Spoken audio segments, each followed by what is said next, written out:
the heart of Africa, I am Bob-Maurice from Nairobi, Kenya.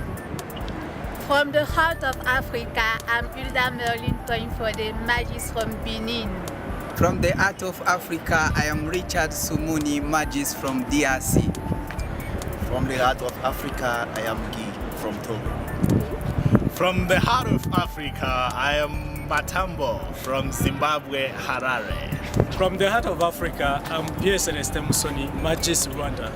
The new council and the message of the Pope there, then we will proceed to the sacristy. Thank you very much.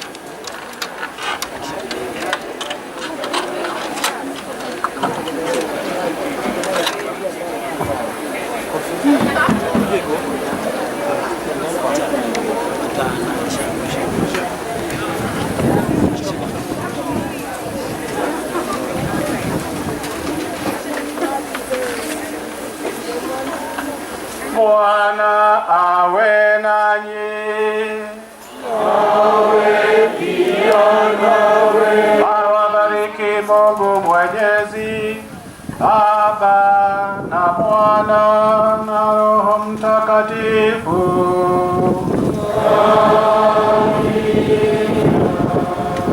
Nendeni na amani.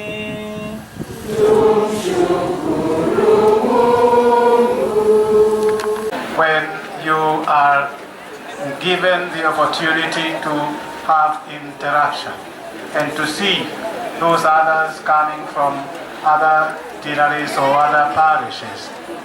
And in a very special way is the day of encouragement. And I encourage you to treasure this day and to make sure that when you come, what is shared and what not, you are able to be strengthened. And when you own it and you utilize that which is there, I think you make a step forward. I wish also to add to what was said by the new chairperson. Please, please, please be very alert. And you make sure that, well, you are able to see what many a times may be said to you, and know that, well, you are supposed to discern that which you come to the point of owning, and so that you don't go, as I said there before, go with the wind. Don't go with the wind. Remember that the life that you have is yours. And at the end of the day, you are going to be accountable to God. So don't go, just, here we are being promised this, so let me go and get that and what have you. At the end of the day, you become the loser. This is why I am constantly insisting. If you want to kind of fulfill your journey, go through your journey in the right way, don't go alone. Make sure that you go with your God who has sent you into this world. And this, going with the Lord, will be manifested by your remaining very close to the Word of God. That Word of God is the light for your feet as you move on in your journey and as you come to the decisions and what have you. 2, remain close to God. Be young men and women who are close to God in prayer. Particularly when you are doubtful. Is this something that is really good? Then ask the Lord. Ask Him through prayer and He will respond. And finally, stay close to God through the sacraments. Through the sacraments.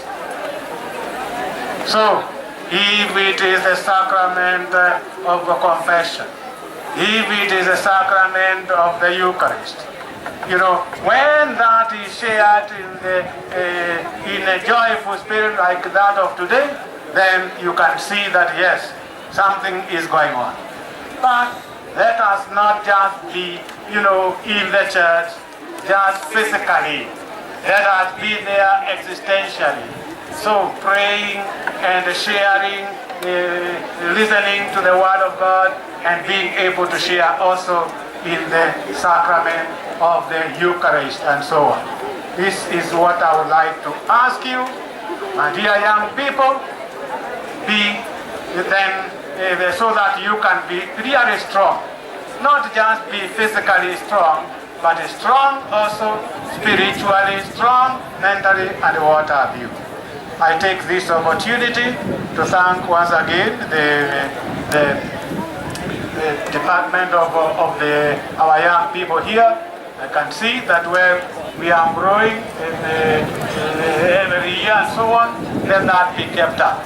But let that growth be manifested by what I'm calling here integral growth, holistic growth, so that whatever we are doing it and taking the responsibility and so on. So that our presence like this, not to be a kind of formality, but to be an existential way of being together, sharing together and so on.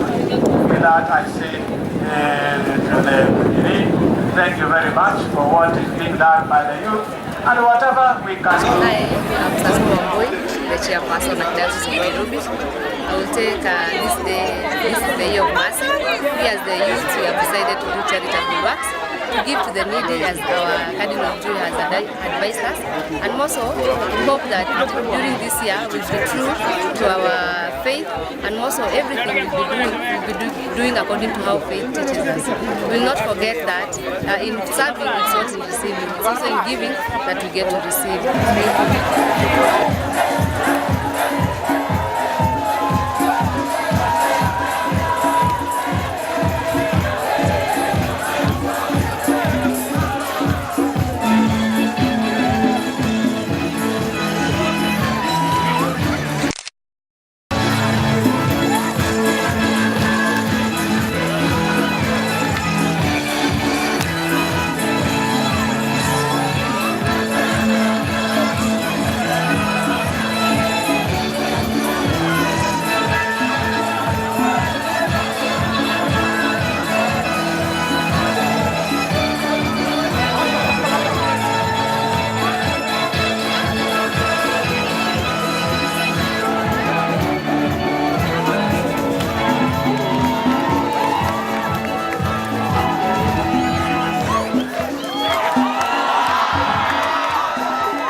Ndo imeenda.